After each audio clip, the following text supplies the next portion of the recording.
എന്താ പറയാ, നാടൻ ഫുഡിനോട് ഇഷ്ടം? നാടൻ ഫുഡാണ് ഇഷ്ടം. മധുരം അല്ല, എനിക്ക് എരിവും പുളിയൊക്കെ. പുളി എന്നുള്ളതല്ല, എരിവാണ് ഏറ്റവും കൂടുതൽ ഇഷ്ടം. മധുരത്തിനോട് വലിയ പ്രിയം ഇഷ്ടമില്ല. ശരിക്കും എന്റെ കൂട്ടുകാരൊക്കെ മധുരത്തിന്റെ ആൾക്കാരാണ്. ചോക്ലേറ്റ്, ഐസ്ക്രീം എനിക്കും പറ്റില്ല. അനുവിനെ കണ്ടാ പറയും ചോക്ലേറ്റ് ഒന്നും പറ്റിയല്ല, പക്ഷെ എന്നെ കണ്ടാ പറയല. പക്ഷെ ഞാൻ പറയുക, എനിക്കും ഈ പറഞ്ഞ പോലെ ഇച്ചിരി എരിവും പുളിയും ഒക്കെ തന്നെയാ ഇഷ്ടം. അതുകൊണ്ട് ഇപ്പൊ ഞാൻ പ്രത്യേകിച്ച് വേറെ ഒന്നും ഉണ്ടാക്കുന്നില്ല. ഞാനിപ്പോ വന്നതൊന്ന് വിളമ്പിട്ടെ.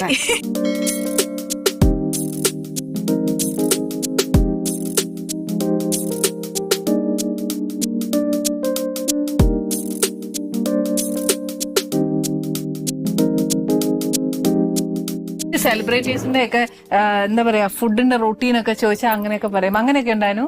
ഇല്ലല്ലേ? നമ്മുടെ തനി മലയാളിയായിട്ട് നമുക്ക് ദൈവം തമ്പുരാൻ സഹായിച്ച് നമ്മുടെ അമ്മയപ്പനും എന്നാ തന്ന് വളർത്തിയോ അത് കഴിക്കാനാണ് നമുക്ക് ഇഷ്ടം. പിന്നെ ചില സമയങ്ങളിൽ മാത്രം കുറച്ച് വെജിറ്റബിൾസ് ഒക്കെ ഒന്ന് തിന്നണം എന്നൊക്കെ തോന്നും.